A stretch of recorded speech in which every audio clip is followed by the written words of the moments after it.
Hi, everyone. Nice to be back with you for Dad's Planning Politics. Hi, Freddie.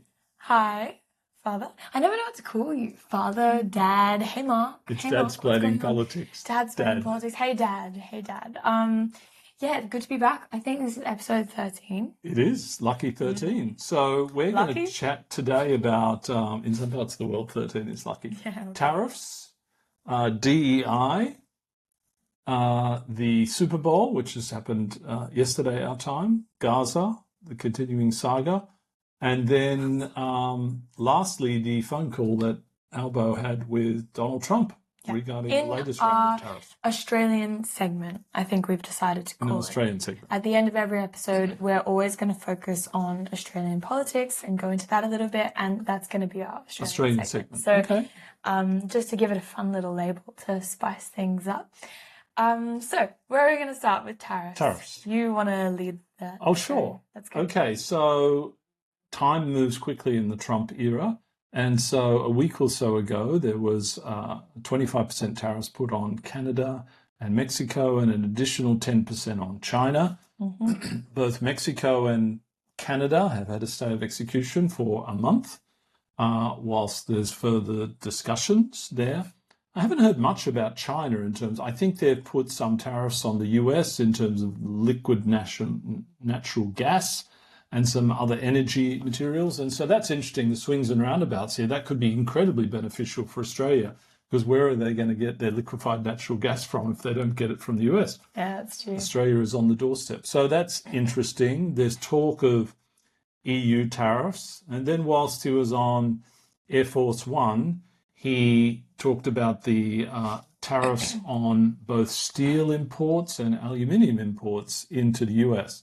And this would be global with no exceptions to protect the US steel and aluminium industry. And so that's the latest thing to come to pass. Well, I don't know about you, but I think if they need protections that are that vast, including every single country in the world, maybe they need to rethink their steel and steel and aluminium industries. Don't you think? If the only way they're going to keep them alive is by restricting every single other economy. But Freddie, I'm not sure it's just about keeping the industries alive. The strategy is to ideally get rid of income tax that have all these tariffs, etc., fund the slimmed down US government. So that's the wild strategy. That's the Doge Department of Government strategy. Efficiency, I guess, speaking again. Yeah, a lot of stuff has happened with Elon as well. Do we want to mention some of that, of all the tech pros that he's been getting involved and all the tech students that he's been bringing into the government? Well, yes, I think they're students, but I think they're trusted young colleagues of Elon's who, I've read quite a lot of them work for Tesla and other companies and SpaceX. So these are some of well, no, those companies are very successful, right? So these people are no doubt doesn't mean they're trustworthy. Smart. Donald Trump is very successful. Do we trust him? Yeah, well, that's the big question. The challenge is they've been given access to all the records in the US. So that's the interesting thing from a security point of view. And what are the challenges there? That's what's scaring people who traditionally deal with technology and deal with these security protocols of governments, that these people are being given full access. I mean, I don't know about you, but if I were to say give access to a few of my friends to all the Australian security records, I don't think the Australian government would be too happy about that. Do you know what I mean? It's all well and good to say they're trustworthy, but they're not trustworthy, government clearance level trustworthy in no way at all.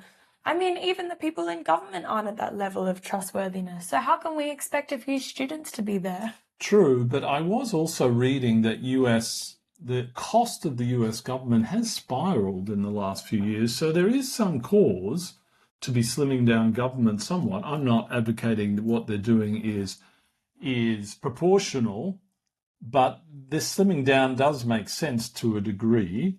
But if you throw out the baby with the bathwater, i.e. US aid, which has been an incredible success of US soft power for the last 50 or 60 years, it opens the door for China to fill that void.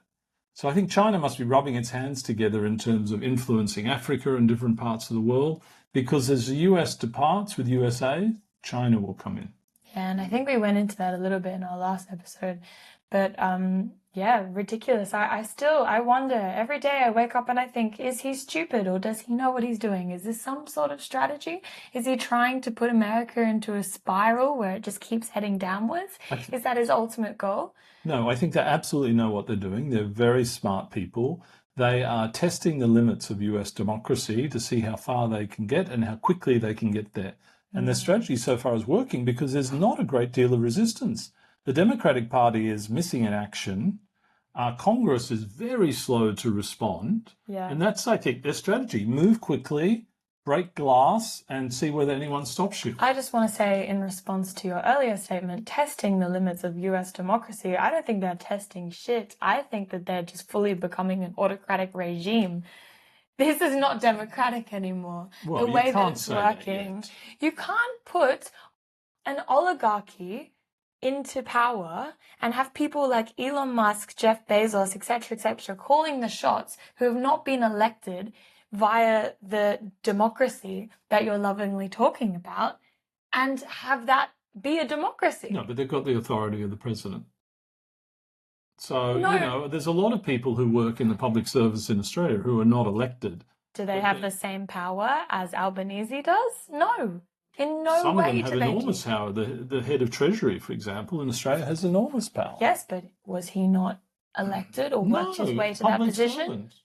Yes, but he earned his way up the ranks So it's within a only government It's department. only old people who Within earn a their way government up department. that can be making good decisions.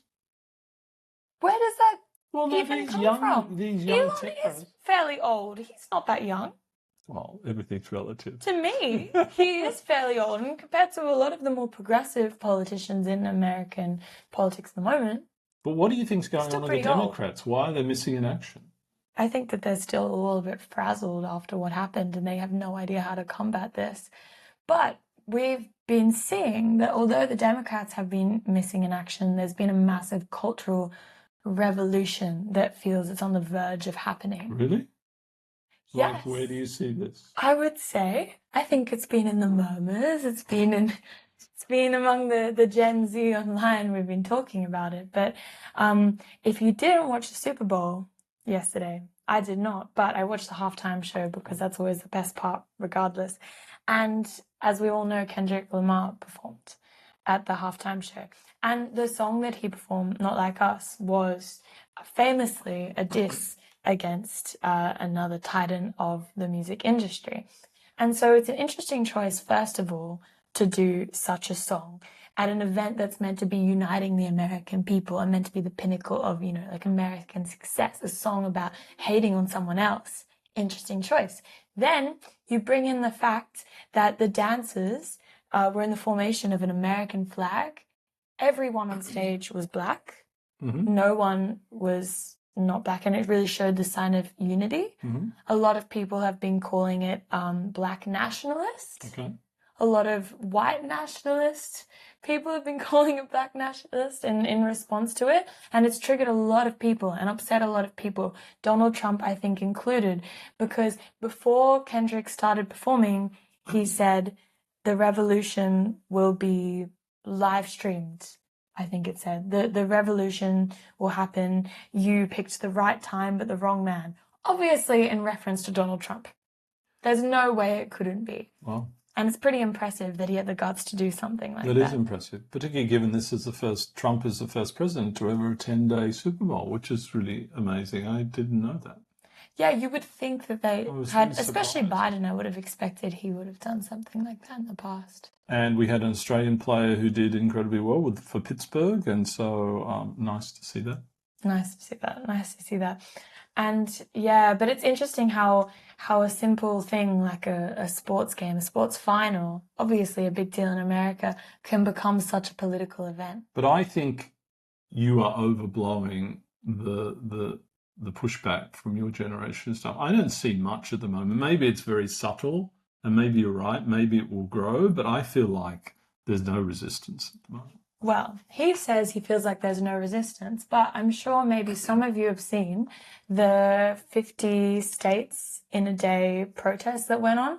It was a mass organization where like thousands and thousands of people came out across America in every single state and protested against the decisions of the Trump administration and against Elon's position in that. If you've even looked at American media recently, you would have seen the mass protests that have been going on. Because look, they elected him, but that doesn't mean half of the population, slightly less than half, doesn't hate him from the beginning and doesn't want him out of power. But his popularity is still incredibly high. It hasn't dropped at all. Do you have statistics to back that up? Yeah, I was reading the other day about this. And so he's doing exactly what he said to his supporters that he would do.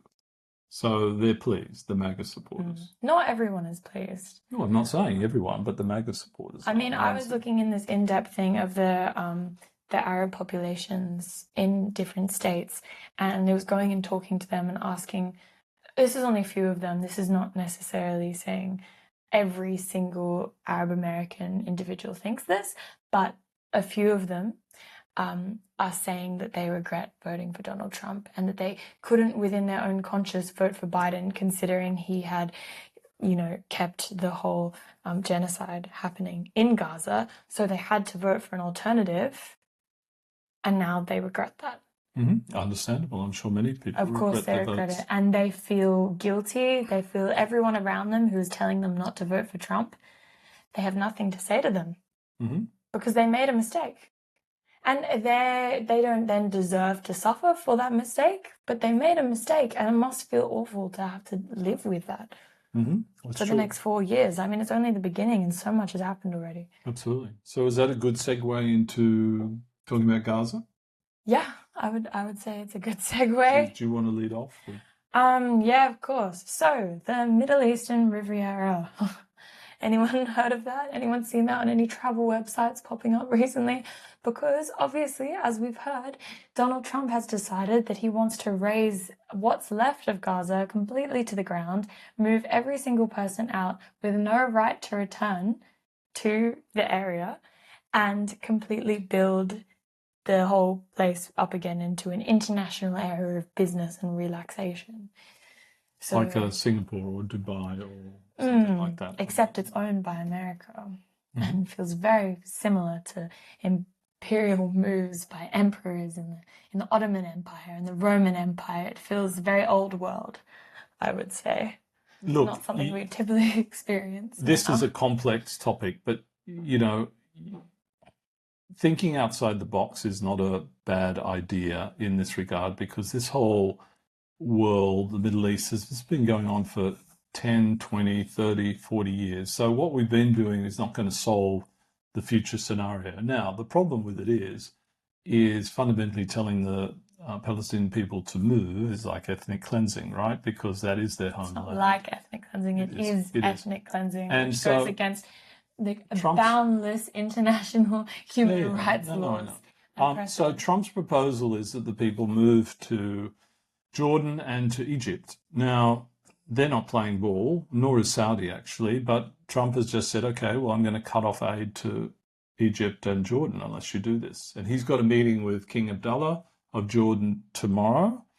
The challenge there is that more than 50% of the population already of Jordan is Palestinian already. And if they took another million Palestinian, 80% of Jordan would be Palestinian. So it would destabilize Jordan, which has always been a bastion of stability in the Middle East. So that's a very interesting thing. Would it necessarily destabilize them? Because it sort of becomes like a Palestinian state. Yes, because people are... But there's nothing fundamentally wrong with a Palestinian state. There's something fundamentally wrong with a Palestinian state in that position because of the conflict that's been going on between Israel and Palestine for so long. But like any people, it would be like Australia accepting a whole lot of immigrants, let's say, from Indonesia, and therefore they made up 80% of the population, people from Indonesia versus Australia.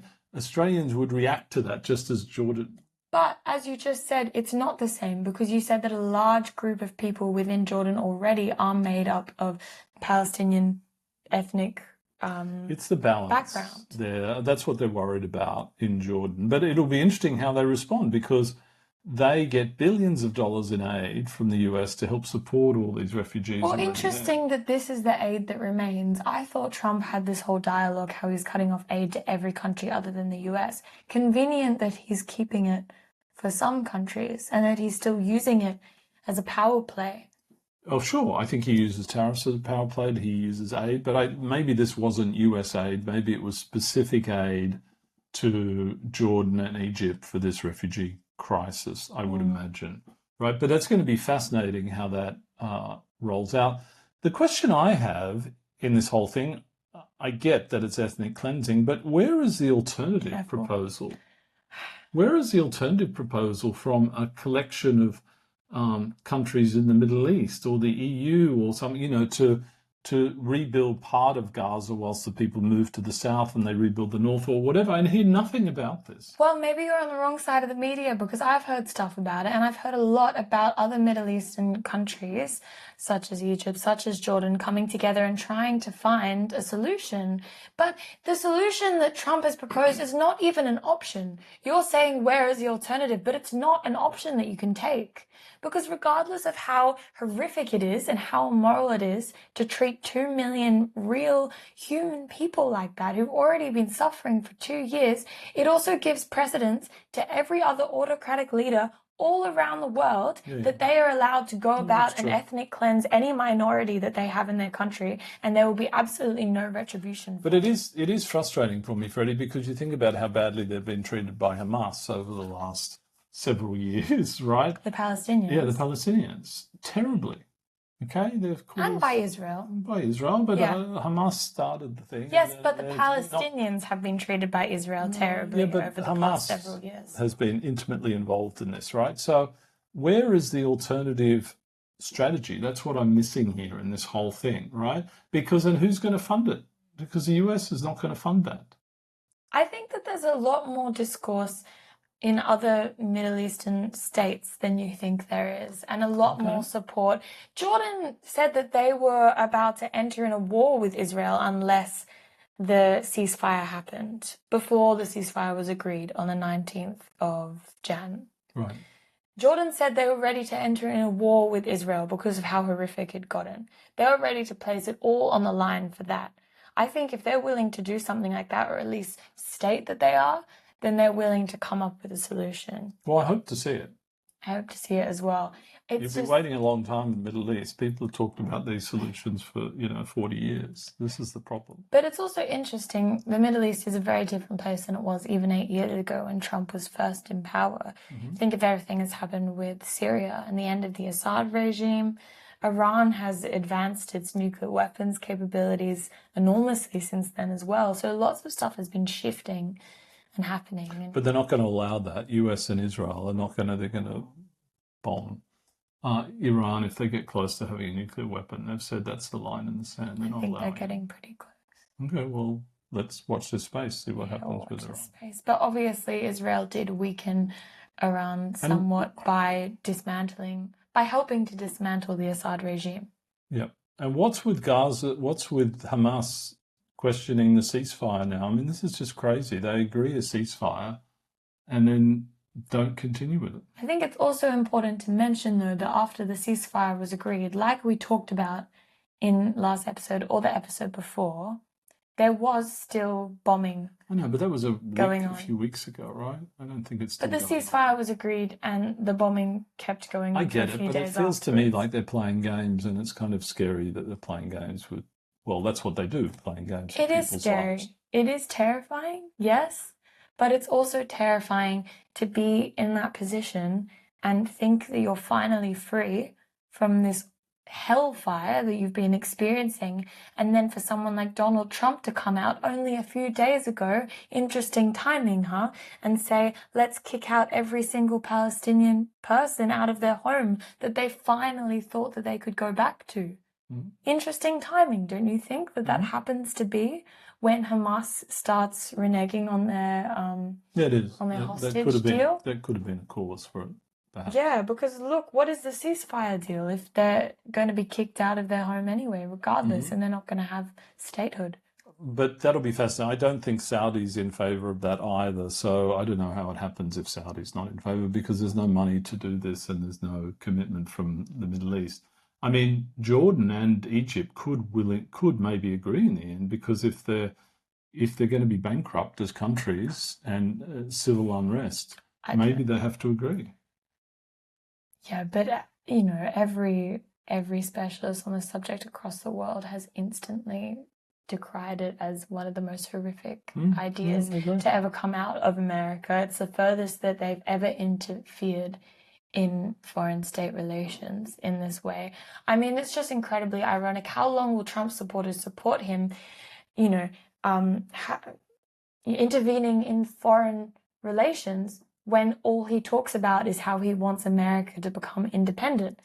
Correct. And not spend all its funding on the international. That's the big question. Does this require US boots on the ground in Gaza? And if it does, that's the Achilles heel of this whole thing. It does. There's no way that they can remove all these people. US people. Yeah, exactly. So I just think that it's impossible. It's not even worth talking about. It's just another attempt by Donald Trump to be getting in the news so no one can forget about it. Certainly being successful, getting in the news every day. Shall we move to the Australian segment? Yes, let's. Would you like to begin? Or? No, you start.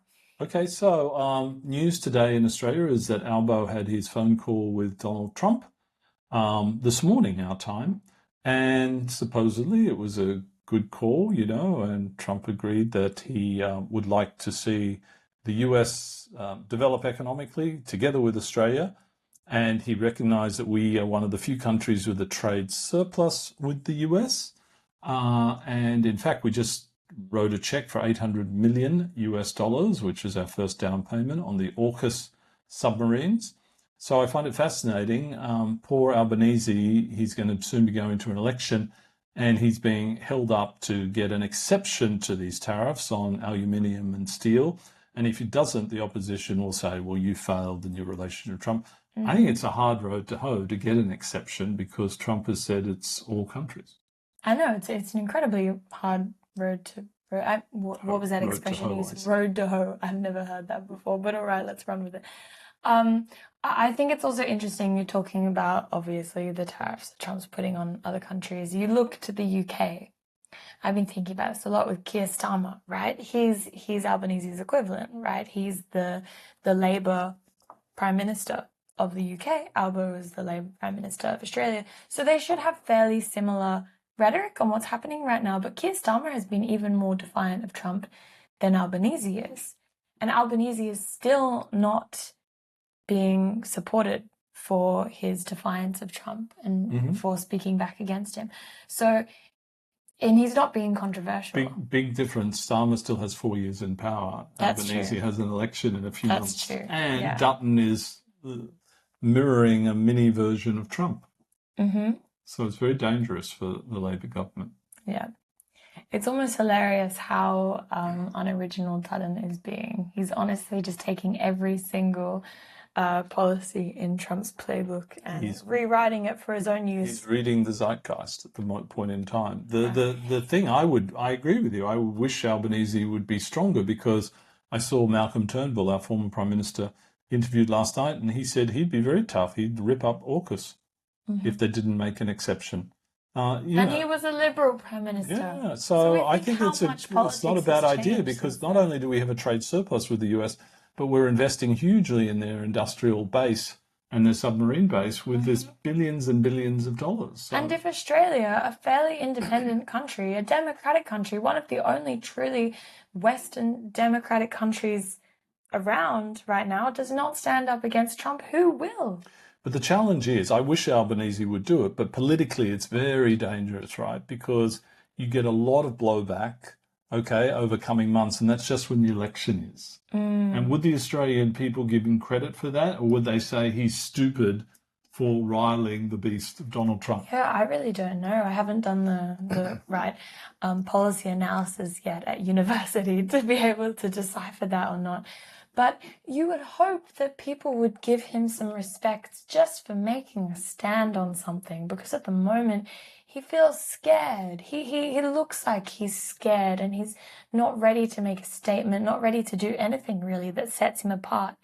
He's trying to just be a goody two-shoes and hope that that gets him over the finish line, but I don't think it will.